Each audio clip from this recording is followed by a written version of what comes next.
வணக்கம் நண்பர்களே, இது திசை எட்டும் தமிழ்.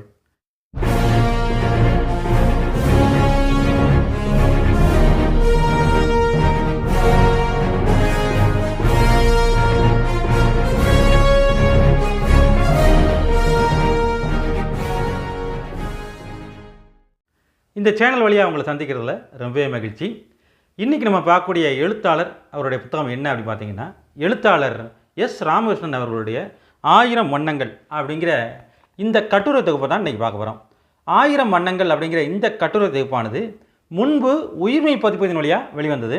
இப்போ அவருடைய எல்லா சிறுகதையும் கட்டுரையும் போலவே இது தேசாந்திரி பதிப்பதின் வழியாக வெளிவந்திருக்கு.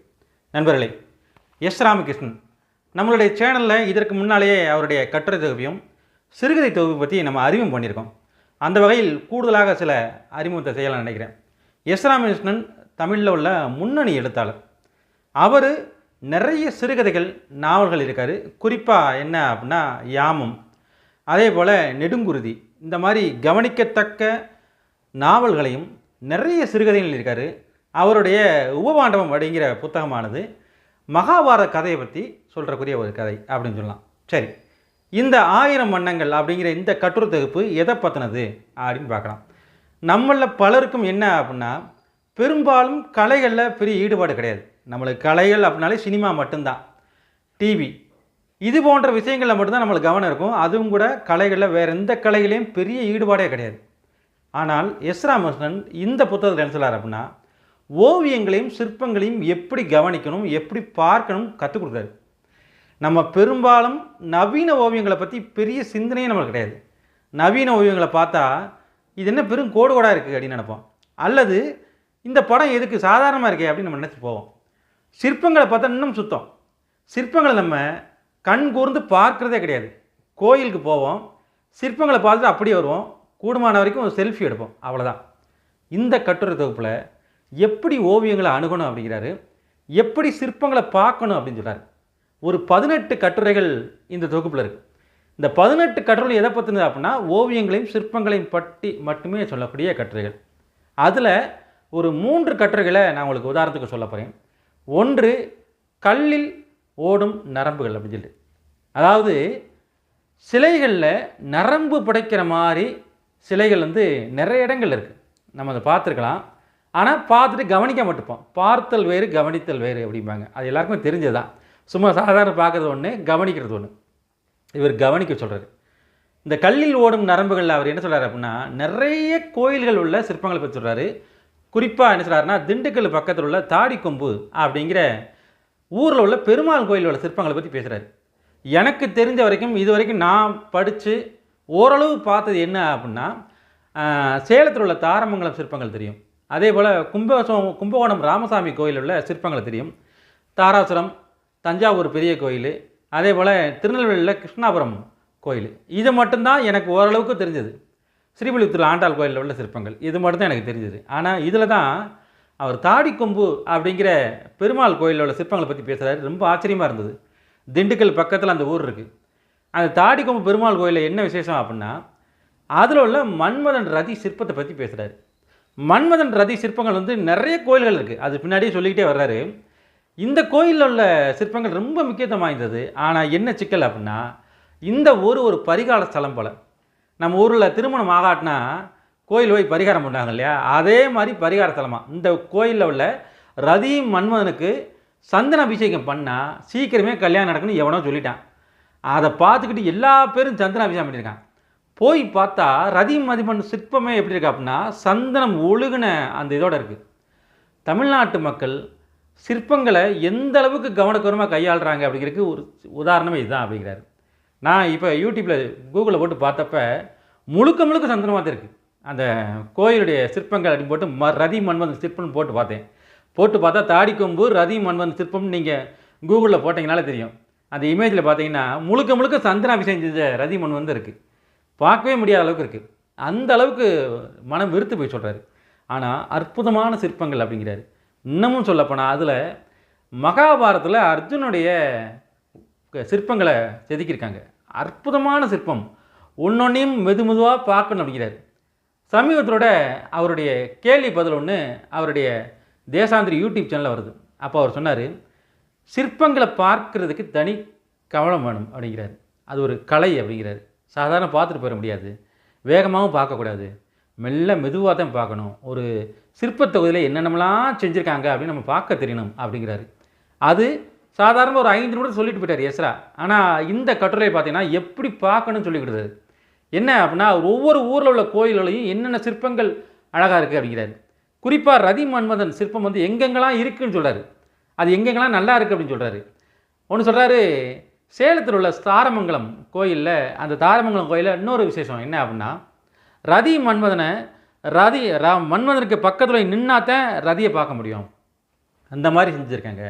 நான் இன்னொரு செய்தியும் கேள்விப்பட்டேன். என்ன அப்படின்னா, அங்கே ராமாயண சிற்பங்கள் இருக்குது. அதில் வாலியை மறைஞ்சிருந்து ராமன் கொள்கிறாரு. அதை பார்த்தீங்கன்னா நம்ம ராமன் சைட்லேருந்து ஒதுங்கி நின்று பார்த்தா மட்டும்தான் வாலி தெரிவார் அப்படின்னு கேள்விப்பட்டிருக்கேன். இவர் கூடுதலாக ஒன்று சொல்கிறாரு, ரதி மன்மதன் சிலையை அப்படி தான் வடிச்சு வச்சுருக்காங்க அப்படிங்கிறார். அதே போல் திருநெல்வேலியில் உள்ள கர்ணன் வந்து ரொம்ப சாந்த சுருவினியாக கையில் வெளில வச்சுட்டு அமைதியாக இருக்கார். பார்க்குறக்கே ரொம்ப அற்புதமான ஒரு கர்ண சிற்பம் அப்படிங்கிறாரு. ரதி மன்மதன் சிற்பத்தில் நான் எதிர்பார்த்த உடனே அவர் சொல்லியிருக்காரு. என்ன அப்படின்னா, ஸ்ரீவில்லிபுத்தூரில் உள்ள ரதி மன்மதன் சிற்பம். அங்கே உள்ள மன்மதன் ரதியை பற்றி சொல்லும்போது சொல்கிறாரு, ரதியோடைய பார்வையில் ஒரு கர்வம் தெரியுது அப்படிங்கிறார். நீ எந்த காலத்துலையும் என்னை ஜெயிக்கவே முடியாது, என் அழகுக்கு நீ வந்து என்னை வந்து எப்பயுமே நம்ம சொல்ல முடியாது, பீட் பண்ணவே முடியாதுன்னு சொல்ல முடியா, அந்த மாதிரி என்னை வந்து ஜெயிக்கவே முடியாதுங்கிற ஒரு துணி அந்த ரதி மன்மத சிற்பத்தில் ரதிக்கு இருக்குது அப்படின்னு ஸ்ரீவில்லிபுத்தூரில் உள்ள ரதி மன்மத சிற்பத்தை சொல்கிறாரு. அதுக்கடுத்து தஞ்சாவூர் கோயிலை பற்றி சொல்லும்போது, நான் தஞ்சாவூர் கோயிலில் பல இடம் போயிருக்கேன், ஆனால் இந்த சிற்பத்தை நான் பார்க்கவே இல்லை. அவர் சொல்கிறாரு, தஞ்சாவூரில் ரதி மன்மதனை பற்றி பார்க்கும்போது ரதி வந்து ரொம்ப அழகான கோலத்தில் அந்த வாகனத்தில், பறவை வாகனத்தில் இருப்பாங்க. ஆனால் இதில் வந்து என்ன அப்படின்னா, மன்மதனை சிவபெருமான் எரிச்ச பின்னாடி தலையில் அடித்து அழுகிற ரதியை நீங்கள் தஞ்சாவூர் கோயிலில் தான் பார்க்க முடியும் அப்படிங்கிறாரு.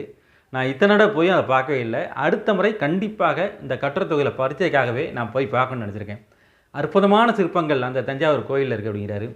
அது மட்டும் கிடையாது, நிறைய சொல்லிக்கிட்டே போகிறாரு. தாரமங்கலம் சொல்கிறாரு, தஞ்சாவூர் பெரிய கோயில் சொல்கிறாரு, மதுரை மீனாட்சி அம்மன் கோயிலும் சொல்கிறாரு. மதுரை மீனாட்சி அம்மன் கோயிலில் நம்ம பல இடம் கோயிலுக்கு போயிருப்போம், சாமி மட்டும் வந்திருப்போம். ஆனால் சொல்கிறாரு, மகாபாரத கதைகளை சிற்பமாக வடிச்சிருக்காங்க அப்படிங்கிறாரு. மகாபாரத்தில் அர்ஜுனன், கர்ணன், இதில் என்னென்ன வரிசைக்காக சொல்லிக்கிட்டே போகிறாரு. இதில் அர்ஜுனனுக்கு நேராக கர்ணன் வடிச்சிருக்காங்க.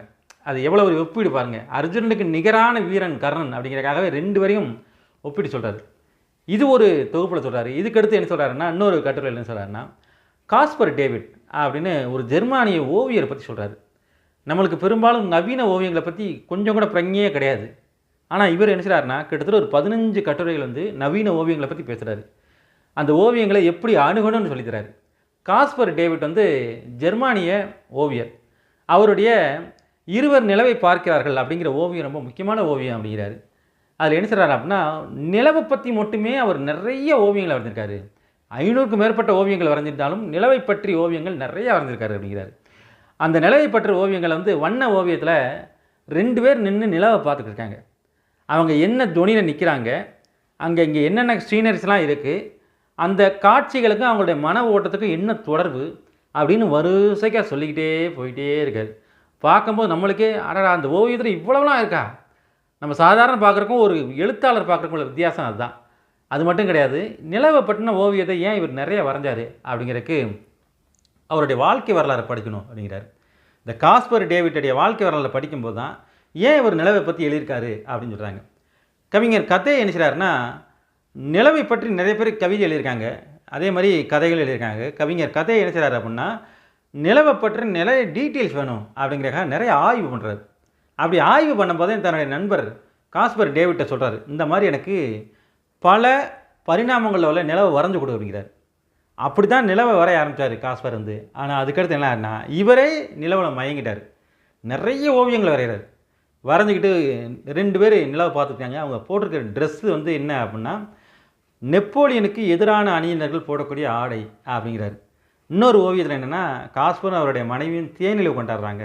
அவங்க பார்க்கக்கூடிய நிலவு எப்படி இருக்குது, அந்த காட்சிகளில் புறக்காட்சிகள்லாம் எப்படி வரிசைக்காக இருக்குது அப்படின்னு சொல்லி, நம்ம இனி ஒரு ஓவியத்தை பார்க்கணும் அப்படின்னா எப்படி பார்க்கணும் அப்படிங்கிறத ஒன்றொன்னா சொல்லி கொடுத்துட்டே போயிட்டே இருக்கார். அதுக்கடுத்து இன்னொரு கட்டுரையில் சொல்கிறாரு, 2 டேனியல்கள்னு சொல்கிறாரு. இந்த கட்டுரை நம்ம ஏற்கனவே ஓரளவு படிச்சிருக்கேன். இருந்தாலும் இந்த கட்டுரையில் இந்த 2 டேனியல் பற்றி ரொம்ப வித்தியாசமாக சொல்லிக்கிட்டே இருக்காரு. என்னென்னா தாமஸ் மற்றும் வில்லியம் டேனியல். இந்த 2 டேனிஷ்காரங்களும் என்ன செய்கிறாங்க அப்படின்னா, டேனிஷ்லேருந்து இங்கே வந்து ஓவியங்கள் வரைகிறாங்க. பிரிட்டிஷ் இந்தியாவில் 1792 தமிழ்நாட்டுக்கு வர்றாங்க. எங்கே கல்கத்தாவிலேருந்து தமிழ்நாட்டுக்கு வர்றாங்க. தமிழ்நாட்டுக்கு வந்து அப்போதைய தமிழ்நாட்டுடைய முக்கியமான நகரங்களை பூரா என்ன செய்கிறாங்கன்னா ஓவியமாக வரைகிறாங்க. இன்றைக்கும் நம்மளுக்கு இருக்கிற ஆவணங்கள் என்ன அப்படின்னா அவங்க வரைஞ்ச ஆவணம் தான். ஓரியண்டல் சீனரி அப்படிங்கிற அந்த புத்தகம், அந்த ஓவிய களஞ்சியம் என்ன செய்கிறாங்கன்னா நிறைய பதிப்பு போடுறாங்க. கிட்டத்தட்ட பிரிட்டிஷ்காரங்களே 30 தொகுதி வாங்குறாங்க, 30 படி வாங்குறாங்க. 30 படி வாங்கி ஒவ்வொரு இடத்துலையா வச்சுருக்காங்க. அப்படி சென்னையில் ஒரு படி இருக்குது அப்படிங்கிறாரு.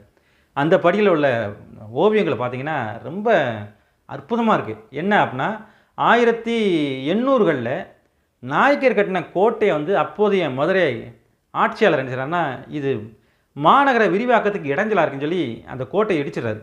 ஆனால் அந்த கோட்டை இவங்களுடைய ஓவியத்தில் இருக்குது. மதுரை மீனாட்சி அம்மன் கோயில் பக்கத்தில் பெரிய கோட்டை இருக்குது. அந்த கோட்டை மேலே யார் யாரெல்லாம் இருக்காங்க, அந்த கோட்டையை சுற்றி மக்கள் எப்படிலாம் நின்றுக்கிட்டு இருக்காங்க, போய்கிட்டு இருக்காங்க, மாடுகள் மாட்டு வண்டிகள் எப்படிலாம் போய்கிட்டு இருக்கு. இதில் சொன்ன தவறுன செய்தி ஒன்று, நான் படித்த செய்தி ஒன்று, திருச்சி மலைக்கோட்டை அவங்க வரைஞ்சிருக்காங்க பிள்ளையார் கோயிலை பற்றி.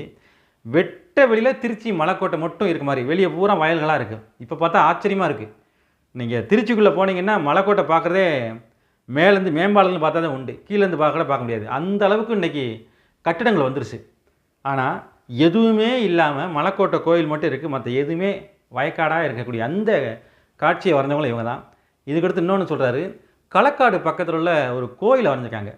ரொம்ப அற்புதமான அந்த கோயில், பின்னாடி மலை, பக்கத்தில் ஆறு, தூரத்துலேருந்து அந்த களக்காடு கோயிலை வரைஞ்சிருக்கிறது ரொம்ப அற்புதமான ஒரு காட்சி. ஏகப்பட்ட படங்கள் தமிழ்நாட்டில் உள்ள அந்த காலத்து 1700 800களில் உள்ள நகரங்களை அப்படியே பதிவு செஞ்சு வரைஞ்சிருக்காங்க அப்படிங்கிறாரு. ரொம்ப அற்புதமாக இருக்குது. அதே மாதிரி கும்பகோணத்தில் உள்ள வித்யாசங்கர் சபதியை பற்றி பேசுகிறாரு. இப்போ எப்படி சிற்பக்கலை கொஞ்சமாக அழிஞ்சிக்கிட்டு இருக்குது, அதுக்கு என்ன மரியாதையே இல்லாமல் போச்சு அப்படிங்கிறத அந்த கட்டுரையில் சொல்கிறாரு. கிட்டத்தட்ட 18 கட்டுரைகள் அப்படின்னு. எப்படி கலைகளை அணுக வேண்டும் அப்படின்னு நம்ம நினச்சோம்னா அவசியம் 1000 வண்ணங்கள் அப்படிங்கிற இந்த புத்தகத்தை வாங்கி படிக்கலாம். 1000 வண்ணங்கள் இப்போ தேசாந்திரி பதிப்பதன் வழியாக வந்திருக்கு. எஸ் ராமகிருஷ்ணன் நிறைய தொகுப்பு போட்டிருக்காரு. நம்ம சிறுகதை, நாவல், நவீன இலக்கியத்தில் என்னென்னலாம் பார்வைகள் இருக்குது, நவீன ஓவியங்களில் என்னென்னலாம் பார்வைகள் இருக்குது அப்படின்னு சொல்லி வரிசைக்காக ஒன்றா சொல்லிக்கிட்டே போகிறாரு. இதுபோக தேசாந்திரி யூடியூப் சேனல் இருக்குது, அதில் நிறைய உரைகள் நிகழ்த்துறாரு. இப்போ சமீபத்தில் அவருடைய கேள்வி பதில் இருக்குது. நான் எல்லா உரைகளையும் கேட்டேன், எல்லா கேள்வி பதிலும் கேட்டேன். இப்போ சமீபத்தில் வந்ததில் ரொம்ப அற்புதமாக இருக்குது. நம்ம கேட்கணும்னு நினச்ச கேள்விகளுக்கெல்லாம் பதில் சொல்கிறார். வாங்கி படியுங்கள். பார்த்து மகிழ்கிறேன். நன்றி, வணக்கம்.